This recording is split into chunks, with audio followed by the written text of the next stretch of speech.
আসসালামু আলাইকুম। আমন্ত্রণ সবাইকে সিলেট স্টুডিও থেকে চ্যানেল এস সিলেট নিউজে। সঙ্গে আছি আমি রুহানা সুলতানা। শুরুতেই জানিয়ে দিচ্ছি শিরোনাম। অবৈধ দখলে থাকা প্রায় ৩০-৩৫ কোটি টাকা মূল্যের ৯৮ ডেসিমেল জায়গার দখল ফিরে পেলেন ইংল্যান্ড প্রবাসী জায়গার প্রকৃত মালিকরা। মৌলভীবাজার মরহুম হাজী হামদু মিয়া ফাউন্ডেশনের উদ্যোগে ফ্রি চক্ষু শিবির অনুষ্ঠিত।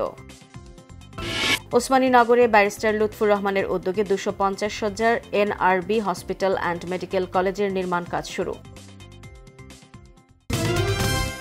শুনছিলেন শিরোনাম, এবারে বিস্তারিত। দীর্ঘদিন ধরে অবৈধ দখলে থাকা প্রায় ৩০-৩৫ কোটি টাকা মূল্যের ৯৮ ডেসিমেল জায়গার দখল ফিরে পেয়েছেন ইংল্যান্ড প্রবাসী জায়গার প্রকৃত মালিকরা। সিলেট মহানগরীর শিবগঞ্জ এলাকায় অবস্থিত এই জায়গা দখলমুক্ত করে দিয়েছে সিলেট মেট্রোপলিটন পুলিশ। সিলেট থেকে বিস্তারিত জানাচ্ছেন মইনুদ্দিন মঞ্জু। ক্যামেরায় ছিলেন শামীম হোসেন। সিলেট শহরের অন্যতম ব্যস্ততম এলাকা শিবগঞ্জ এই মেইন সড়কের পাশেই ৯৮ ডেসিমেল জায়গা, যার বর্তমান মূল্য কমপক্ষে ৩০ থেকে ৩৫ কোটি টাকা। এই ইংল্যান্ড প্রবাসীর এই মূল্যবান জায়গাটি ২০২০ সাল থেকে একটি ভূমিক্ষেপ চক্র দখল করে রেখেছিল। কাজী নজরুল ইসলাম এবং আকরামুজ্জামান চৌধুরী সেলিম নামের দুই ব্যক্তি কূটকৌশলে মূল মালিকরা প্রবাসে থাকার সুযোগে প্রতারণার আশ্রয় নিয়ে জমিটি অবৈধভাবে দখল করে নেন। জমির প্রকৃত মালিক আনোয়ার হোসেন ও তার ভাই এনায়েত হোসেন জানান, গত ৪ বছর তারা নানা জায়গায় ঘুরেও কোথাও কারো সহযোগিতা পাননি। অবশেষে ৫ আগস্টের পট পরিবর্তনের পর তারা পুলিশ কমিশনারের শরণাপন্ন হলে পুলিশ তদন্তপূর্বক জমিটি তাদেরকে ফিরিয়ে দেওয়ার ব্যবস্থা গ্রহণ করেন। বিভিন্নভাবে বিভিন্ন জায়গায় আমরা গিয়েছি, আমরা কোনো সহযোগিতা পাই নাই। আর ৫ই আগস্টের পর পট পরিবর্তনের পর আমরা যখন স্যারের কাছে গেলাম, আমরা অ্যাপ্লিকেশন করলাম, আমাদের কাগজপত্র সব কিছু স্যার দেখলেন, গ্রহণ করলেন, আমাদেরকে সান্ত্বনা দিলেন, যদি তোমাদের জমি হয় তোমরা ফেরত পাবে। তারপরে আজকে আসে স্যার আমাদেরকে জমিটা সংগ্রহে দিতেছেন। জায়গা ফিরে পাওয়ায় পুলিশ প্রশাসনের প্রতি কৃতজ্ঞতার যেন শেষ নেই দুই ভাইয়ের।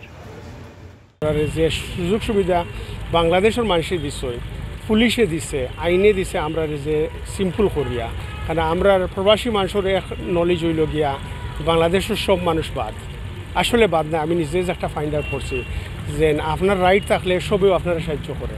পুলিশ প্রশাসন আমাদেরকে যে সহযোগিতা করেছেন, আমরা মনে করি প্রবাসী যারা আছে এখন থেকে সিলেটে আসিয়া স্যারদের সহযোগিতা নিয়ে অনেক কিছু করতে পারবেন। তাদের বাড়ি জায়গা জমির সঠিকভাবে থাকলে নিরাপত্তা পাবেন। জমির দখল ফিরিয়ে দেওয়ার দিন স্বয়ং সিলেটের police commissioner Rezaul Karim PPM সহ ঊর্ধ্বতন পুলিশ কর্মকর্তারা উপস্থিত হন। এ সময় পুলিশ কমিশনার অবৈধ দখলবাজদের হুঁশিয়ার দিয়ে বলেন, প্রবাসী অধ্যুষিত সিলেটে যে বাজারা অন্যের সম্পত্তি জোরপূর্বক দখল করে আছেন তাদের কাউকে ছাড় দেওয়া হবে না। অত্যন্ত বেদনাদায়ক যে এটা দীর্ঘদিন ধরে এই জায়গাটা যারা দখল করেছিল তারা দীর্ঘদিন ধরে অতীত কোনো শক্তির সহায়তা নিয়ে তারা এই জায়গাটা দখল করেছিল, এবং আমরা প্রত্যাশা করব কেউ যেন কারোর সম্পদ অন্যায়ভাবে দখল না করে। এক্ষেত্রে আমরা আমাদের তরফ থেকে ভূমি প্রতিরোধ ও প্রতিকার আইনে সেটাও আমরা তাদেরকে গ্রেপ্তার করে আইনানুগ ব্যবস্থা গ্রহণ করা থেকে সেটা করব। প্রবাসীদের জমি উদ্ধারে সিলেট মেট্রোপলিটন পুলিশের ভূয়সী প্রশংসা করেন সিলেটের সুধীমহল। আজকের এই পদক্ষেপটি বিশেষ করে আমি বলবো যে পুলিশ বাহিনী সম্পর্কে আমাদের প্রবাসীদের মধ্যে একটি ইতিবাচক ধারণা এবং একটা বিশাল আশা সঞ্চারী পদক্ষেপ হয়েছে। প্রবাসীর এই জায়গা উদ্ধারের ঘটনাটি সিলেটের ইতিহাসে একটি মাইলফলক হয়ে থাকবে। আরও অনেক প্রবাসীর এরকম জায়গা অবৈধ দখলদাররা দখল করে আছে। সেই সব প্রবাসীদের জায়গা দখলমুক্ত করতে পুলিশ সহ সংশ্লিষ্ট প্রশাসন জোরালো ভূমিকা রাখবে, এটাই আমাদের প্রত্যাশা। Moinuddin Manju, channel S news, Sylhet. Moulvibazar সদর ভুজবল এলাকায় জাকির হোসেনের বাড়িতে মরহুম হাজী হামদু মিয়া ফাউন্ডেশনের উদ্যোগে ফ্রি চক্ষু শিবির ২০২৫ অনুষ্ঠিত হয়েছে। বিস্তারিত দেখুন আমাদের মৌলভীবাজারের হেড অফ নিউজ খালেদ চৌধুরীর প্রতিবেদনে। ক্যামেরায় ছিলেন অশ্বিনী সিনহা। মৌলভীবাজার সদর বুজবল এলাকায় জাকির হোসেনের বাড়িতে মরহুম হাজী হামদু মিয়া ফাউন্ডেশনের উদ্যোগে ফ্রি চক্ষু শিবির 2025 অনুষ্ঠিত হয়েছে। উক্ত চিকিৎসা ক্যাম্পে প্রায় 500 জন চক্ষু রোগীর চিকিৎসা সেবা, ফ্রি ঔষধ ও চশমা প্রদান করা হয়। এছাড়াও 20 জন চক্ষু রোগীর সানি অপারেশনের ব্যবস্থা করা হয়। চিকিৎসা প্রদানে ছিলেন বিএনএসবি চক্ষু হাসপাতাল মৌলভীবাজার। এই ফাউন্ডেশনের মাধ্যমে যারা চক্ষু শিবিরটি আয়োজন করেছেন এই এলাকাবাসীর দরিদ্র মানুষদের জন্য, তাদেরকে আমরা বাংলাদেশ জাতীয় অন্ধ কল্যাণ সমিতির পক্ষ থেকে আমরা অনেক অনেক ধন্যবাদ জানাচ্ছি এবং এলাকাবাসীর প্রতি আমরা চক্ষু হাসপাতালের পক্ষ থেকে আমরা তাদেরকে এলাকাবাসীকে অনুরোধ করব যে আপনারা তাদের হাতকে আরও শক্ত করুন, আরও সহযোগিতা করুন। প্রত্যেক বছর এই ধরনের একটা চক্ষু শিবির এলাকার মানুষদের জন্য যাতে করতে পারেন সেই প্রত্যাশা।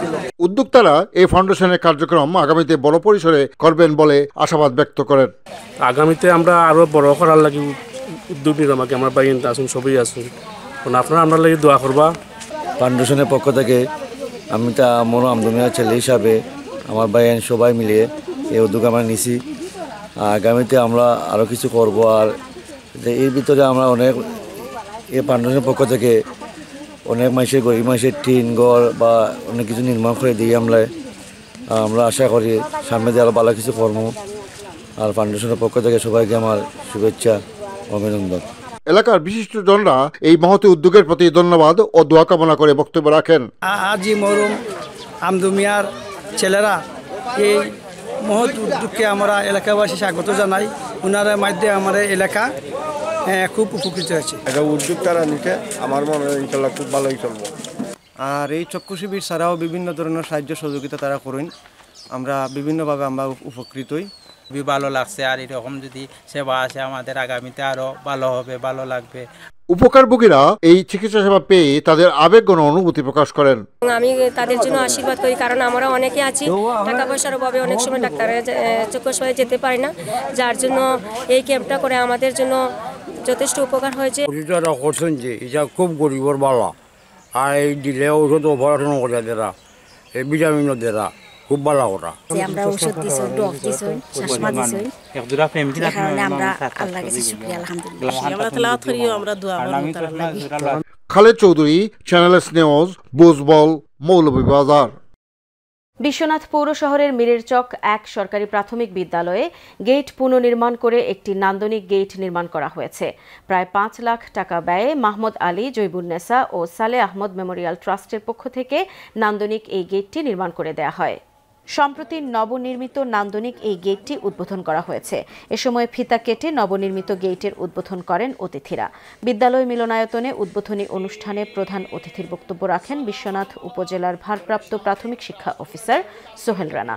বিদ্যালয়ের ভারপ্রাপ্ত প্রধান শিক্ষক লিপিরানী দেবের সভাপতিত্বে ও সহকারী শিক্ষক কাকলি নন্দীর পরিচালনায় অনুষ্ঠানে বিশেষ অতিথির বক্তব্য রাখেন প্রাক্তন ইউপি সদস্য মাসুদ্দর আলী, যুক্তরাজ্য প্রবাসী শেবুল মিয়া, মুমিন খান মুন্না, শিক্ষানুরাগী মাস্টার ইমাদ উদ্দিন, ওমর ফারুক, একাডেমির সাবেক প্রধান শিক্ষক HM আক্তার ফারুক, বিশ্বনাথ প্রেস ক্লাবের সাবেক সভাপতি হাজী মোহাম্মদ জামাল উদ্দিন, পুরানগাঁও সরকারি প্রাথমিক বিদ্যালয়ের প্রধান শিক্ষক সিরাজ আলী ও সাংবাদিক শাহিন উদ্দিন। সভায় বক্তারা মাহমুদ আলী, জৈবুন্নেসা ও সালে আহমদ মেমোরিয়াল ট্রাস্টের চেয়ারম্যান, যুক্তরাজ্য প্রবাসী আব্দুল মালিক সহ সকল ট্রাস্টিদের প্রতি ধন্যবাদ ও কৃতজ্ঞতা জানান। এ সময় তারা বলেন, 1862 খ্রিস্টাব্দে বিদ্যালয়টি প্রতিষ্ঠিত হলেও অদ্যাবধি বিদ্যালয়ের ভবন, মাঠ ও আসবাবপত্রে সংকট রয়েছে। এজন্য সরকারের পাশাপাশি এলাকার বিত্তবানদের সহযোগিতাও কামনা করেন তারা।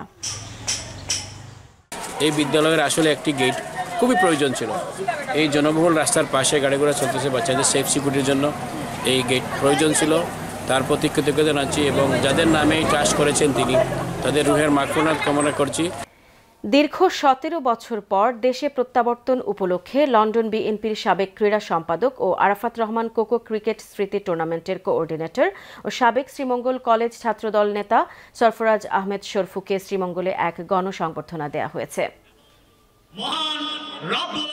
শ্রীমঙ্গল শহরের রেলওয়ে স্টেশন এলাকায় শ্রীমঙ্গলের সাবেক ও বর্তমান ছাত্রদলের নেতৃবৃন্দের আয়োজনে এই সংবর্ধনা দেয়া হয়। প্রাক্তন ছাত্রদল নেতা নেয়ামুল হক এর সভাপতিত্বে ও সৈয়দ সালাউদ্দিনের সঞ্চালনায় অতিথি হিসেবে ছিলেন জেলা যুবদলের সভাপতি জাকির হোসেন উজ্জ্বল, ঢাকা মহানগর উত্তর বিএনপির সহ দপ্তর সম্পাদক ইব্রাহিম খলিল, স্বেচ্ছাসেবক দলের কেন্দ্রীয় কমিটির সদস্য ও আরাফাত রহমান কোকো ক্রিকেট স্মৃতি টুর্নামেন্টের সদস্য মুস্তাফিজুর রহমান মামুন। এছাড়া বক্তব্য রাখেন জেলা ছাত্রদলের সভাপতি রুবেল মিয়া, সম্পাদক আকিদুর রহমান সোহান, সহ সভাপতি সাইফুর রহমান শিপু, ইয়াসিন আরাফাত রবিন, মোবারক হোসেন লুপ্পা। সিলেট নিউজে নিয়ে নিচ্ছি ছোট্ট একটা বিরতি। আমাদের সঙ্গেই থাকুন, ফিরে এসে অন্যান্য খবরের সাথে আরও যা থাকছে। ওসমানীনগরে ব্যারিস্টার লুৎফুর রহমানের উদ্যোগে 250 শয্যার NRB হসপিটাল অ্যান্ড মেডিকেল কলেজের নির্মাণ কাজ শুরু।